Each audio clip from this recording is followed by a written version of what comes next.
Hello hi అండి, welcome to my channel. దోసకాయ tomato పప్పు ఎలా చేయాలో ఇప్పుడు చూసేద్దాం. కందిపప్పుని తీసుకొని మంచిగా 3-4 టైమ్స్ కడుక్కోవాలి నీట్గా. ఇలా కడిగిన పప్పులో మనం కొద్దిగా పసుపు వేసుకొని కొద్దిగా ఆయిల్ కూడా వేసుకోవాలి. ఇలా వేసుకొని పక్కకు పెట్టేసి దోసకాయలు, టమాటోలు, పచ్చిమిరపకాయలు తీసుకొని ఇవి మంచిగా కడిగేసి ఇలా క్లీన్ చేసుకోవాలి. దోసకాయ మంచిగా గీరి ఇలా చిన్న చిన్నగా ముక్కలు కట్ చేసి పెట్టుకోవాలి. చూస్తున్నారుగా, ఈ విధంగా కట్ చేసుకొని అవన్నీ ఇప్పుడు మనం కడిగి పెట్టుకున్న పప్పులో వేసుకోవాలి. చూస్తున్నారుగా, ఈ విధంగా అయితే వేసుకోవాలి.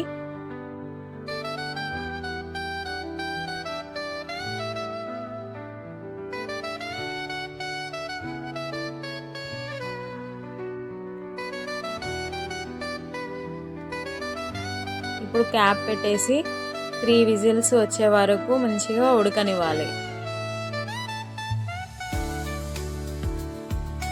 ఇప్పుడు స్టవ్ ఆఫ్ చేసి ఎలా ఉడికింది అనేది మనం ఇప్పుడు పప్పుని చూద్దాం.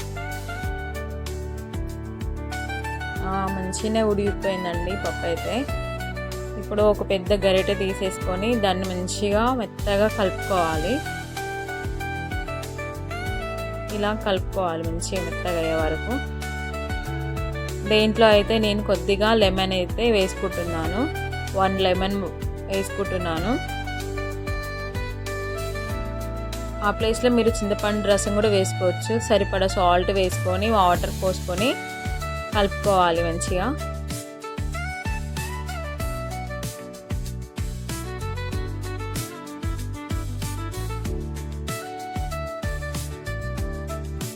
మరోవైపు గిన్నె పెట్టుకొని ఆయిల్ వేసుకొని కొద్దిగా జీలకర్ర, ఎండుమిరపకాయలు, దంచి పెట్టుకున్న వెల్లిపాయలు వేసుకొని ఒక గడ్డ వేసుకోవచ్చు. పప్పులో మంచిగా ఉంటుంది. అట్లనే కరివేపాకు, సన్నగా కట్ చేసి పెట్టుకున్న కొత్తిమీర వేసుకొని మంచిగా కలుపుకోవాలి. అందులో కొంచెం పసుపు వేసుకోవాలి. ఇందాక మనం పప్పు ఉడికేటప్పుడు వేసాం కదా, అది సరిపోతుంది. కొద్దిగా వేస్తే సరిపోతుంది అన్నట్టు. దీంట్లోనే కొద్దిగా ఇంగువ పొడి కూడా వేసుకోవాలి. ఈ పప్పులోనే వేసుకుంటే మంచిగా స్మెల్ కూడా బాగా వస్తుంది. ఇప్పుడు పోపు అయితే అయిపోయింది. మనం పప్పులో వేసేసుకోవడం ఇది.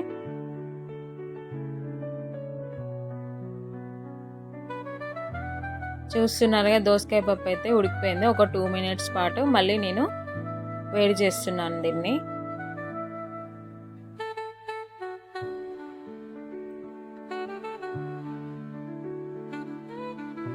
ఇక్కడ మనకి పైన వైట్ కలర్ అట్లా కనిపిస్తుంది కదా, అంత పోయే వరకు కొద్దిసేపు ఒక 2 మినిట్స్ వరకు ఇలా వేడి చేసుకోవాలి. నేను చేసిన దోసకాయ టమాటో పప్పు ఎలా ఉందో నాకు కామెంట్ రూపంలో తెలపండి friends. Please like, comment, share, subscribe. Bye.